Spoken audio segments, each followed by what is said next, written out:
everyone. Hope that you are all doing well. It is time for the Thursday temperature check. Um, yeah. Anyways, I love the fact that like mandarins are available almost year round now, and I know that I should probably be worried about some sort of climate issue with that, but at the present moment, I'm just really enjoying my mandarin because it's a nice, easy food to eat on a Thursday before multiple bids are due. Anyways, my name is Ben Klein. I am the co-owner of Proposal Industry Experts, the Chief Recipe Officer, and also the owner of Geek Proposals, which is what we're coming in with. Today, I thought I'd give you a case study. Rachelle is still on the road. It is April, which means it is conference month for all you wonderful proposal professionals out there. And she has been bombing around North America, getting the word out. About all things industry related. Anyways, so with that in mind, I thought I would give you a case study that I was commissioned to do for one of my legal clients. And when I say one of, I really only have the one legal client now. And I did briefly go into another legal client, and I'll probably talk about that as well in this. But I have one very major legal client. I'm not on the ground, boots to boots, day to day with them. They have a lot of They have an internal proposal team, but I am brought in for like major proposals as like a help aid. Sometimes as a stopgap. Sometimes it's just like an independent reviewer. Anyways, and so I have a relationship with their proposal director, and they recently made. And when I say recently, like over the past 2 years, they have slowly been transitioning out of the Lupio product and moving into Copilot. They've been working actually with internal Microsoft experts to try to build kind of a Copilot AI response tool. So this isn't an AI response tool. So what ended up happening is they had been running their proposals through this, and their director came to me. Anyways, so this quick presentation is really just to give you an overview of some of the interesting things that I discovered as I was reviewing their processes. So, anyways, let's, without further ado. So let's talk. And again, the customer redacted. I'm sure that I have probably name dropped them by accident in one of my previous temp checks. You can certainly go through and try to find them. I don't think that this is a big mystery or anything like that. They are a law firm. They have over 900 lawyers in 6 cities. Some of these firms are so massive. Blows my mind. Proposal volume is pretty high. So they have 5 major proposals, RFPs per year. These are federal. I typically deal with 3 of them. They used to do 7, and I think I've told a story where I suggested to them that like they just pursue less and their win rate will go up. And sure enough, it did. They were able to provide more time on these. So I deal with 3. I'm commonly brought in on 3 of their major proposals each year, whereas they used to do 4. So I cut myself off. I gave myself less work. But they also have these things that they call task orders. Now, it's funny because when I went to another legal firm, I talked to them and I said, "Oh, like, what do you do with your task orders?" And they're like, "I don't know what that is." And so it's not common industry parlance. They basically use this as a reference to the fact that they have like these, once you win like some of these major proposals, all you're really winning is the right to represent them legally in certain circumstances when they give you like legal work. So when they toss legal work over the edge to you. And so that's what happens. They win these major proposals and then they're on a list of legal firms that can like take this activity. But then some of this legal work becomes like standard, i.e. like you are automatically granted a certain amount of like outside counsel work. And sometimes there are specific like small little engagements that are outside the bounds of the primary contractor or kind of extended beyond the bounds of the primary contract. And so there are just these like small little scopes of work that are sent to the law firm, and then the law firm has to evaluate and come back with like a quote or an expectation of time and stuff like that. Or maybe they have to identify whether there's an additional conflict of interest, or they have to do something prior to like being awarded the work. And these have like really, really fast turnarounds because the goal is to analyze it, make a decision, respond with like the correct material, and then get awarded the work so that the lawyer presumably can start working on it like later that week even. because typically whoever is issuing it needs a quick response. So anyways, they have greater than one of these per day.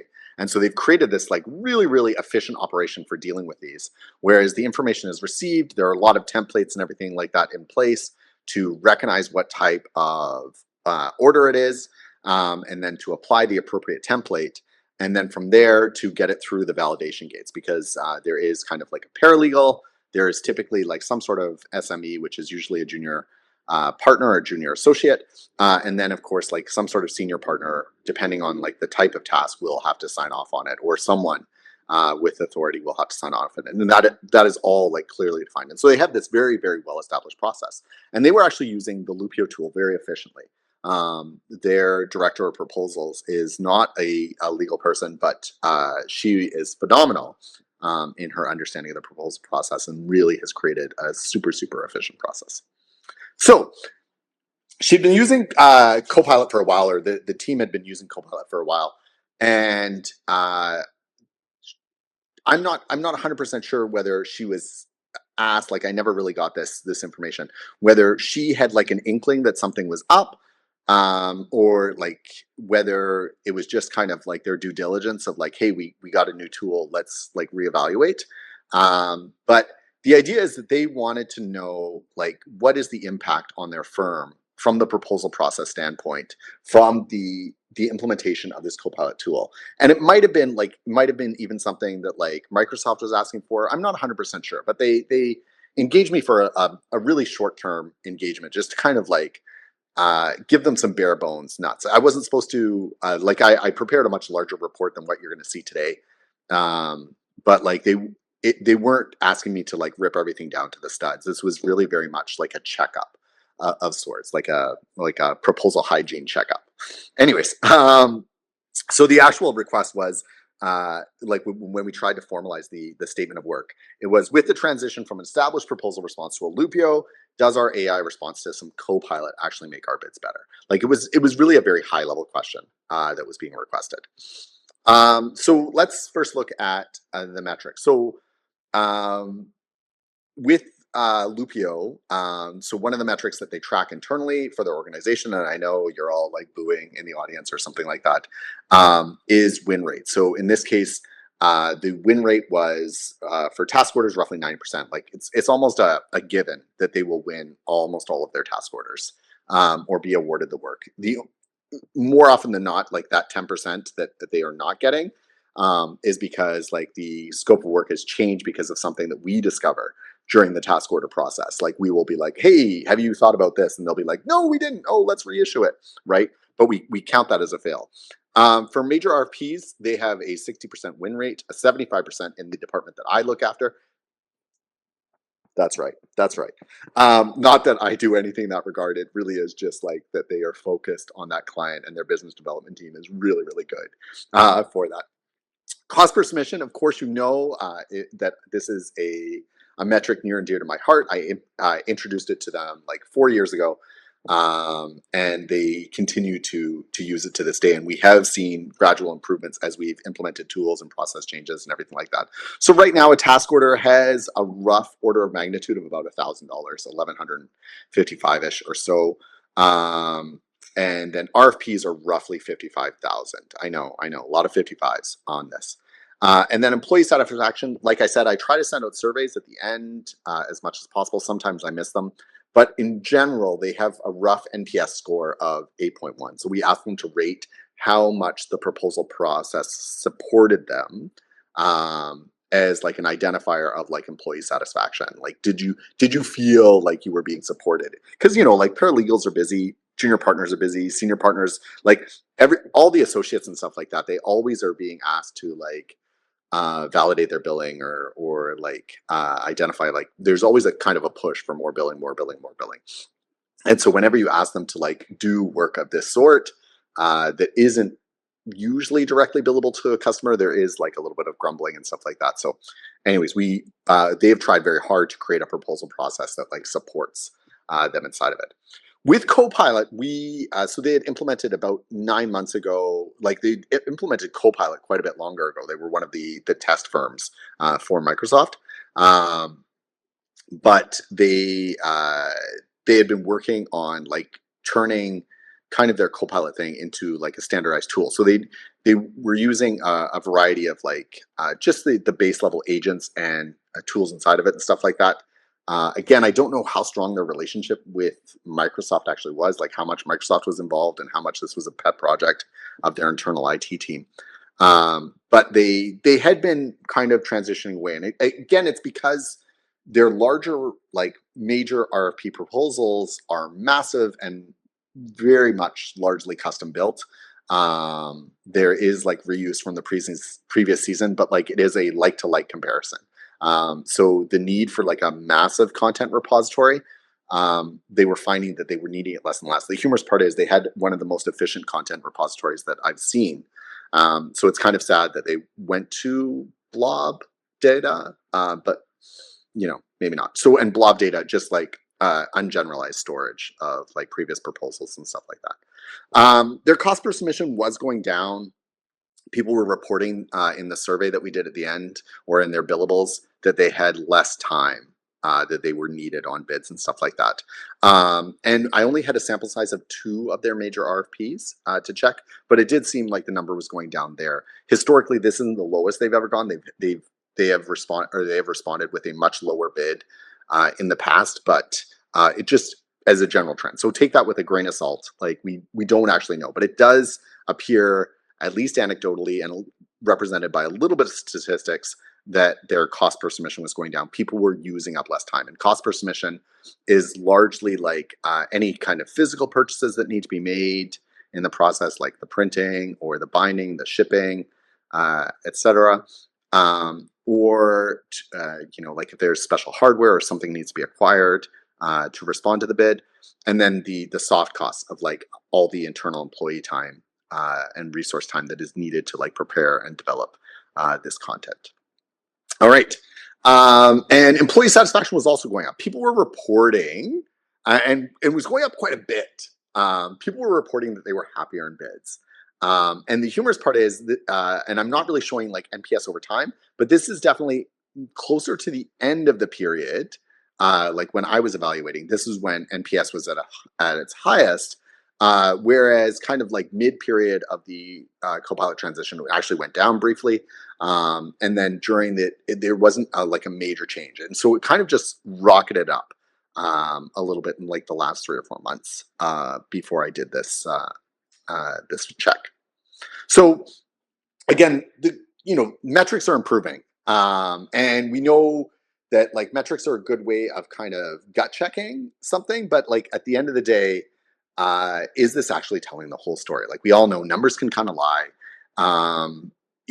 It's better to have metrics than not have metrics, but there also needs to be like some level of investigation into what is actually happening inside this situation. Like what is really occurring in this story. So going on to the next slide. And I apologize for all the people who are listening to this on a podcast. This is a visual one.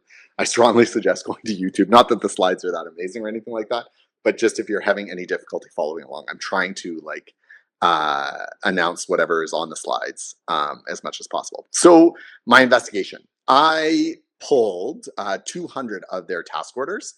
It wasn't really a random selection. It was the bulk of them that were done during that 9 months. And I also pulled both the RFPs that they had responded to during that time. And I did a line by line review. So this is a check against their old content library, a check against, so like I would, anytime I saw like non-standardized content, I would circle it and kind of come around back to it and everything like that. Like my goal here was to kind of try to estimate based on a visual reader review how much content was being generated by AI. And based on that, then to query that a little bit further. So then I also tried to review prompt history. Some people had like saved a number of their prompts, like they, you know how it is on ChatGPT and Copilot as well, where it like will save previous chats in the system. And so whenever possible, I did try to like look at their chat history and their prompt history and see how they were prompting and how they were using it. And I don't know if I have a slide where I talk about the use cases that they had for this, but I did try to like evaluate like how sophisticated are the prompts. And then I did talk to them, and I'm like, hey, if I use Copilot to evaluate Copilot, we may have some of the same biases. Not that Claude is necessarily that better, but I have some. I had like I was designing prompts inside of Claude to kind of summarize results or review items for concern where there's like larger text that I needed to kind of like review in full. When I did find anomalies, so when I circled something, I tried to follow up with SMEs. Memories are short. It was hard for them sometimes. They're like, I don't remember whether I wrote that or whether I pulled it from some previous RFP or data and stuff like that. So there was a little bit of messiness even there that I discovered that like whereas Lupio would have told us like whether something entered a piece of information into a document. Here we did not have that. So suddenly we were sort of losing the chain of custody of where information necessarily came from. But in general, I think that we got a pretty high accuracy rate on what we discovered. But again, this is an area where there's possibly some error here. And then once I got the results, I presented them to the director of proposals and the operations partner for review with some suggestions. Nothing too earth shaking or crazy, and stuff that they were kind of already capturing a little bit in their proposal process. And then we also reviewed their content management. Again, they were kind of moving to a blob storage and stuff like that. But like there was still a need to like have a physical access. Like even with like the AI tools as there is still a need to like look back at historic content. And so we were noticing that like their library was getting a little bit messy and stuff like that. There was an over reliance on previous RFPs and everything like that.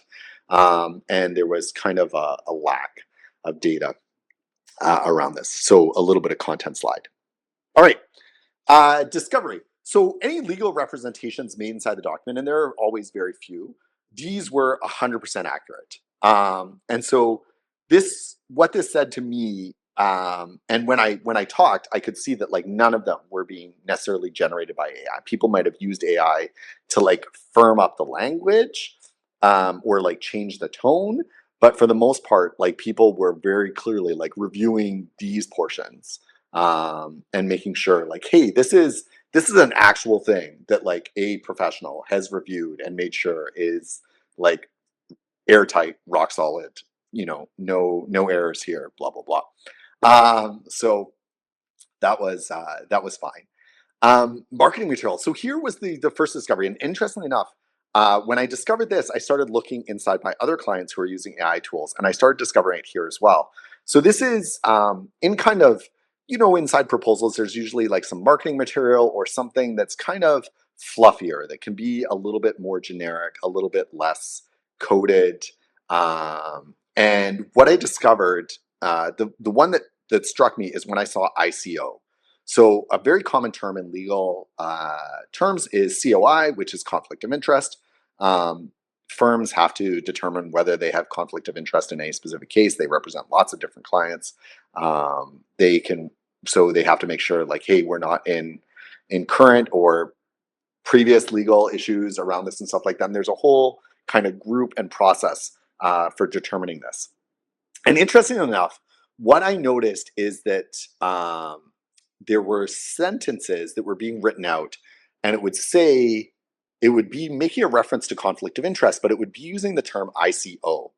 And I think this just and so it was definitely like it was error inside the system. And what it was is that I think that the whatever large language model or whatever, however, like they were getting their Copilot model, it was taking a very common, like a term that has like had more recent value, like in the last 10 years. So the initial coin offering, which is like a crypto term. Um, and it was like substituting that because the letters were the same or something like that. It was a very interesting issue. Oh, sorry. Has someone been making comments? I apologize. uh, sorry, am I not? I just want to make sure. Am I not being heard? Someone just said same here. No? Okay. I will ignore for now. Unfortunately, I'm solo, so there's no one watching the additional like LinkedIn screen to see if there are other comments. So I apologize if I'm not. Anyways, so we had this situation, and interestingly enough, I actually found this at other clients as well, where very common acronyms. Um, where very common acronyms, like the reference sentence would still be accurate, but the acronym used would be inaccurate. And so maybe again something to watch for in your bids right now, whether like common jargon is being misplaced and stuff like that. Summary of capabilities often miss key points. So typically, what I noticed in the prompting is that people were trying to tie things to win themes. Always a good effort on behalf of SMEs. I'm very proud of you.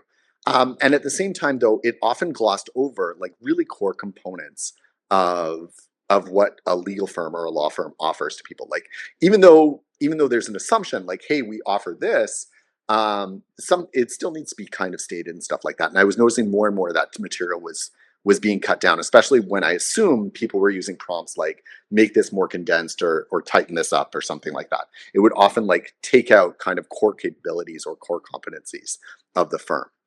Um, Content slide, I think I mentioned this before, they were moving to a blob and we were losing that chain of custody of where content was being created. And only that, we were having difficulty creating a historical record of content.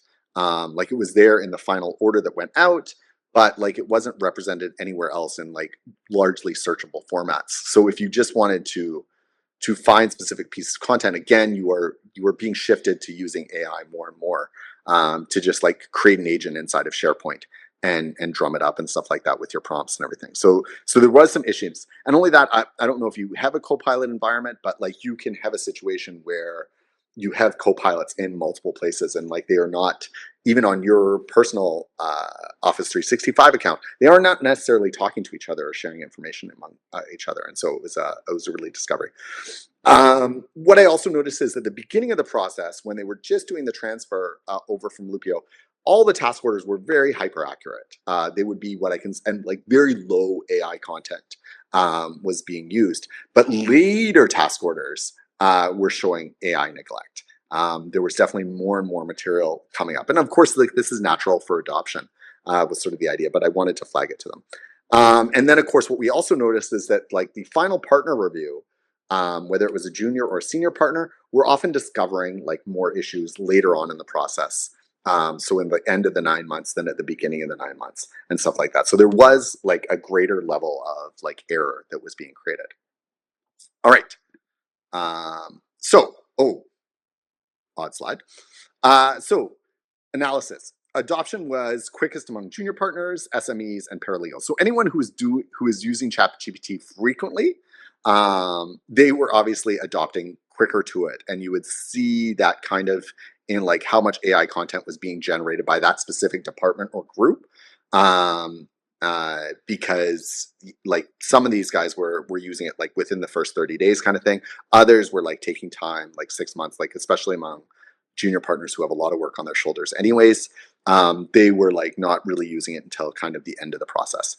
Critical errors are still being evaluated by humans. So whatever it is, however much confidence they're building in the tool, they were still like, hey, this needs a human to look over. Very specifically for legal, they were like all those, anytime there was any type of legal representation, it was always human reviewed, and sometimes twice human reviewed or triple human reviewed. AI tools were efficiently processing the work, so they were reducing the amount of time. Like this was my analysis. What I discovered, of course, is that the time to bid was getting down a lot more. Like the cost per submission was going down, and that's largely because the effort per submission was going down. People were able to like summarize key details or put it in a customer's language. So, instead of staring at a screen for a long period of time and thinking like, how am I going to phrase this? They would like use AI to generate something, and then they would like prompt it a little bit to get it a little bit tighter and stuff like that, like either condensed or like more in the customer's language or more in their own language or more specific to this bid. And then they would put it on a page, and then maybe they'd edit a little bit more just to like put their human aspect on it and stuff like that. So definitely they were reducing the time instead of like a long period of like just kind of having to research through like large content libraries and stuff like that. they were able to like use the tool to like cut down on their time, especially for those like edge cases where like the exact question wasn't in Lupio, or they knew that the material was there, but like they wanted to summarize it in a different way. But it was building in risk into the proposal process due to the human aspect.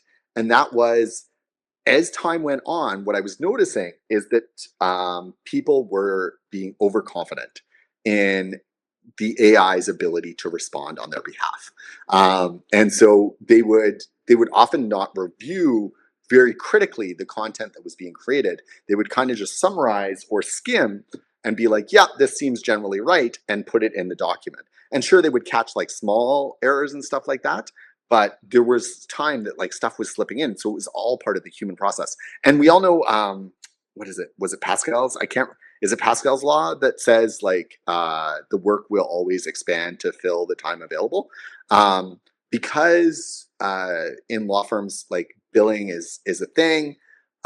Everyone is always trying to get to like their next task and stuff like that. And so the fact that like people were kind of they were stealing from the proposal process a little bit of their rigor, and because the AI tools made it easier for them to do so. Like they could, whereas normally like someone might approach something, at the very beginning of the day, maybe this will be something that they just throw in at the very end of the day. So it was very interesting to see that like it was actually not necessarily that the tool was hallucinating so much as like um, humans were not taking the time to really read through what was being produced. So I guess that's a tool hallucinating, but like it's a tool providing inaccurate information. It's not necessarily a garbage in, garbage out, but yeah. Anyways, what I also noticed is that prompting was getting super, super efficient. People had like after at the end of 9 months, you could see that people had like their tool set of prompts, and some of them had like their own kind of tools. Others were like sharing to like an internal document where they were like, "Hey," and passing around prompts and stuff like that. The interesting thing is what I noticed is when I had Claude analyze the prompts, what it said is like, "Hey, it appears that like a number of these prompts are attempting to overcorrect for something that they are concerned about inside the tool itself." So there was a situation where like, and to give you an example, so Copilot, we all know, tends, and OpenAI for that matter as well, tends to like use a lot of buzzwords, like, and so they often want to tone down the language in the in the material and stuff like that, be a little bit more realistic about what is actually happening here. And so they often like will build that into the prompts, like, "Hey, less hyperbole, like try to keep this with the professional tone, or like reference a style guide or something like that." And so they were building these prompts in, and it was going into all their prompts. But what was ending up happening is that sometimes it would constrain the AI a little bit too much. In that, like, sometimes if they were dealing with like a different question set where the material didn't have these hyperboles by naturally, it was like dumbing it down even further. So it was making it like even more boring, or more straightforward and stuff like that, like putting it to like a much more junior level. Anyway, so it was an interesting thing. It wasn't a huge issue, but like it was definitely something to be aware of as we went through the task case. So actions. I can tell you about the actions that they took. There's actually a larger task list and stuff like that. But it was interesting to see how the company responded to me saying like, "Hey, there's something here. Like your processes are getting more efficient, but there is like some risk that's being added to your proposal process. There is something that is being generated here." So adoption, they created this program where senior partners are going to get more involved with AI and stuff like that, so that they can understand, um, and sort of get used to like recognizing AI, and also get comfortable with using it to see how junior partners and associates are using it and stuff like that. Um, COI means certificate of insurance. It truly does, right? Yeah. Uh, and the humorous part is, I think I've seen a bid that these guys have done where they use COI. Like they refer to it as conflict of interest, and they also refer to it as a certificate of insurance in the same document. So I hear you, Stephen. I hear you. That's a great comment. Um, Anyway, so they developed a program because what they wanted is that the final validators, so typically final validations are junior partners or senior partners, sometimes it's associates.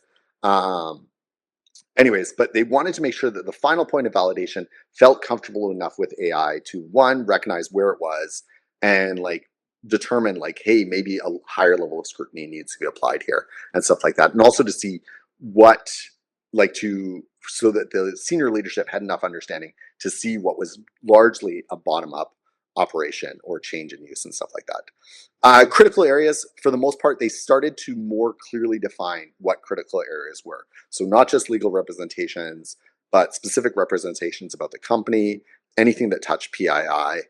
They outlined a number of like areas where like, hey, we are just not going to use it. Like you can use AI for this, but like it has to be like fully validated. You have to like basically pencil in your signature next to it and stuff like that, and determine that yes, you are responsible for this content. Oh my goodness, I'm totally over. Overconfidence. This was a big one. They wanted to make sure that they were building in greater review. And then for AI prompts, they just wanted to basically they've made it so that everyone has to like put their prompts into a dictionary or keep their chat open and stuff like that. And they're building in a regular content review around or auditing of those prompts to see what kind of issues it could be creating. All right. So that is largely the presentation. So I think my takeaway from this is that even when evaluating AI tools, it has to be a living process. It can't be like, hey, we stuck this thing in, and after a few months, adoption appears to be high. Looks like we're doing okay. Metrics are good. You have to really look at like what's happening, because what it is doing is it's seconding human it's taking advantage of like human behavior to be lazy. And it is creating like different situations inside the process to do so. All right. That's my review. Questions. I don't know if I'm going to have time for the temp check, and I had a fun one about the DMV today. But yeah, maybe for next time. I want to respect your time. Listen, I have a lot of bids due this Friday. I hope that all of you have your bids in good shape. I hope you have a great weekend. It is for those people who celebrate it. I believe it's Easter. And some other stuff. But hopefully you get one of those days off for whatever reason. And I hope y'all have a great time. Thanks so much for showing up, and love you all. Take care.